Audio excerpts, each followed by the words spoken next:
శ్రీమాత్రే నమ. జయ గురు దత్తాత్రేయ నమ.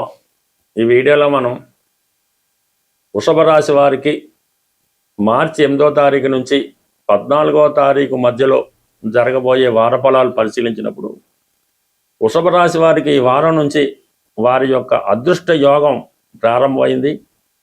అలాగే ప్రధాన గ్రహాలైనటువంటి గురువు అలాగే శని ఈ రాశి వారికి అనుకూలంగా మారడం జరిగింది.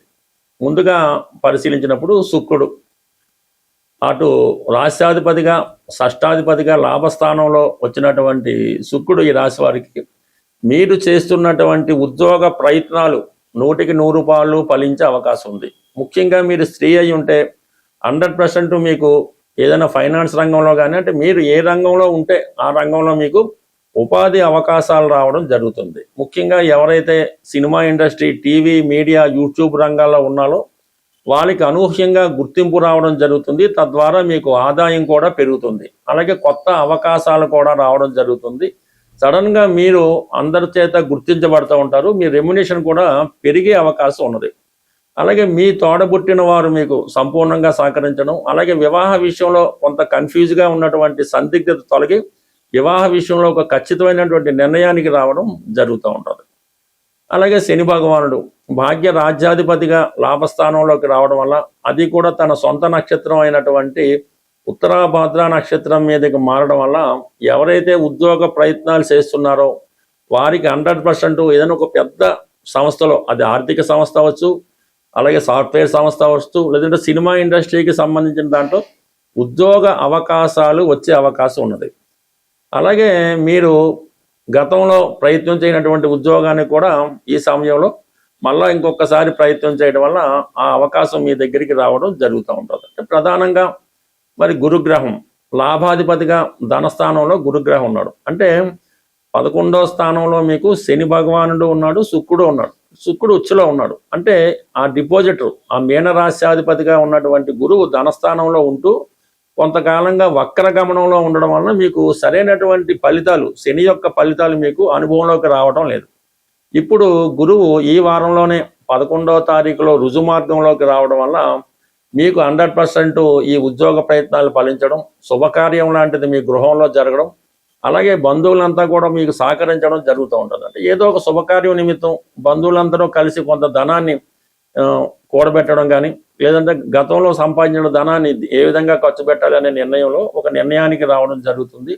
అలాగే దూరంగా ఉన్నటువంటి బంధువులు తిరిగి మీ కుటుంబంలో కలుసుకొని మీకు సహకరించే అవకాశం ఉన్నది. సో ఇది ఈ విధంగా ఉంటే ప్రధానంగా దశమ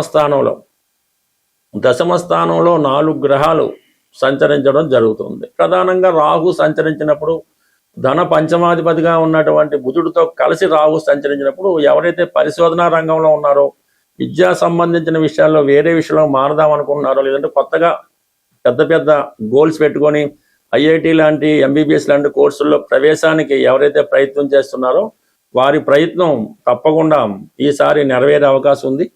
చాలా వరకు మీకు అక్కడ ఉన్నటువంటి రాహు ప్లస్ బుధుల కలయిక అనూహ్యంగా మీరు ఒకదాని కొరకు ప్రయత్నం చేస్తుంటే వేరొక దాంట్లో ప్రవేశం కానీ ప్రయత్నం కానీ నెరవేరే అవకాశాలు ఉంటాయి.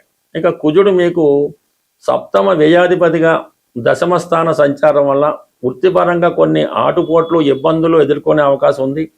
సడన్గా ఉద్యోగం మారడం కానీ, ఉద్యోగపరంగా కొన్ని ఇబ్బందులు రావడం కానీ జరిగే అవకాశం ఉంది. ఉద్యోగపరంగా ఎటువంటి ప్రయోగాలు చేయకుండా కొంతకాలం పాటు ఉన్న ఉద్యోగాన్ని చేసుకోవడం అన్నది మంచిది. ఎందుకంటే ఇక్కడ రవి కూడా చతుర్థాధిపతిగా రవి దశమ స్థానంలో ఉంటూ 2 గ్రహాలు అంటే రవి అలాగే కుజగ్రహాలు మీకు దశమ స్థానంలో దిగ్బళ్ళై ఉండడం వల్ల వృత్తిలో విపరీతమైన ఒత్తిడి ఉంటుంది. కానీ ఎంత ఒత్తిడి ఉన్నప్పటికీ కూడా దాన్ని మీరు చాకచక్యంగా కంప్లీట్ చేసుకుంటారు.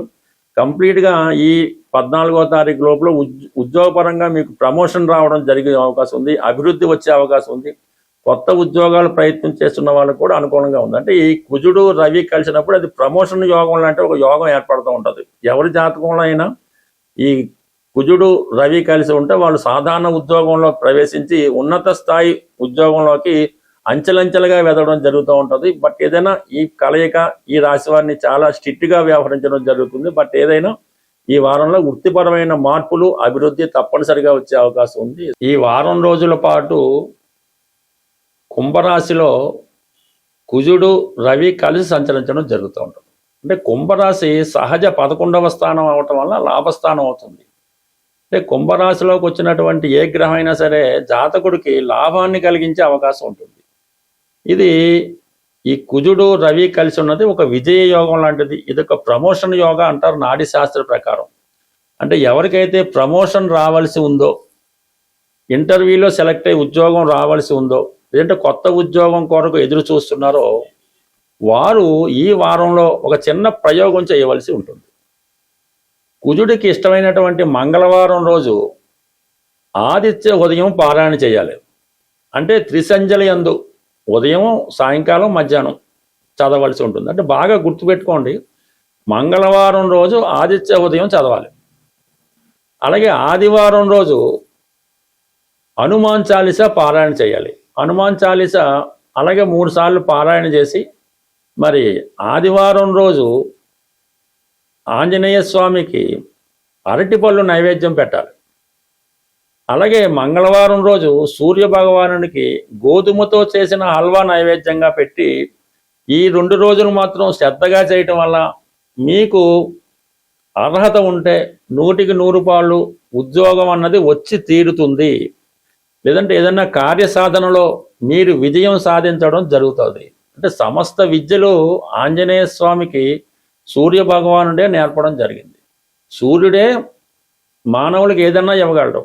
అది శమంతకమణి లాంటిది, రోజుకి విపరీతమైనటువంటి బంగారాన్ని ఇచ్చే శమంతకమణి కూడా సూర్య భగవానుడు ఇచ్చిందే. అలాగే అక్షయ పాత్ర, ఇవన్నీ కూడా ఏదన్నా అటు ఐశ్వర్యం ఇవ్వాలన్నా, అటు ఆరోగ్యం ఇవ్వాలన్నా కూడా సూర్య భగవానుడు ఒక్కడు మాత్రమే ఇవ్వగలడు. ఆ సూర్య భగవానుడు మరెవరో కాదు, సాక్షాత్తు విష్ణుమూర్తే. అది ఈ చిన్న విషయం మీ అందరికీ తెలుసు. బట్ ఒక పరిహారం నిమిత్తం ఎవరైతే ఇప్పుడు నిరుద్యోగులు ఉద్యోగం కొరకు ఎదురు చూస్తున్నారో వారి చిన్నపాటి రెమెడీ మీరు చేసి చూడండి. విజయం అన్నది 100కి 100 పాళ్ళు మీకు రవి కుంభరాశి మారే లోపల వచ్చే అవకాశం ఉంది. వారం రోజులే టైం కాబట్టి కంప్లీట్గా మీరు ఈ పరిహారాన్ని పాటిస్తారని, రాబోయే నూతన సంవత్సరాన్ని ఆనందంగా గడుపుతారని ఆశిస్తూ స్వస్తి. అలాగే మరొక చిన్న విన్నపం ఏంటంటే, మన హైదరాబాదులో ఈ మార్చి నెల 29వ తారీఖున ఒక జ్యోతిష్య మహాసభ జరగబోతుంది. దాన్ని సెమినార్ అని కూడా అంటారు. అది హైదరాబాద్లో సుందరయ్య విజ్ఞాన కేంద్రం బాగ్లింగపల్లిలో ఉంటుంది. దాంట్లో పాల్గొనే అవకాశం ఉన్న వాళ్ళు ఎవరన్నా పాల్గొనాలని ఇంట్రెస్ట్ ఉంటే కంపల్సరీగా మీ నేమ్ రిజిస్టర్ చేసుకోవడం మంచిది. దీనికి ఎటువంటి ఫీజు మీరు చెల్లించక్కర్లేదు. మీకు కావాల్సినటువంటి భోజన సదుపాయాలు వగైరా వగైరా సంస్థ వారే ఖర్చులు పెట్టుకొని జ్యోతిష్యాన్ని ప్రచారం చేసే ఉద్దేశంతోనూ, మరి కొంతమందికి ఈ ఉగాది పురస్కారం ఇవ్వాలనే ఉద్దేశంతో నిర్వహిస్తున్నారు. కాబట్టి అభిమానం ఉన్నవాళ్ళు తప్పనిసరిగా ఈ జ్యోతిష మహాసభలో పాల్గొంటారని, ముందుగా మీ పేరు రిజిస్టర్ చేసుకుంటే దానికి తగ్గ ఏర్పాట్లు సంస్థ వారు చేసుకునే అవకాశం ఉంటుంది. స్వస్తి.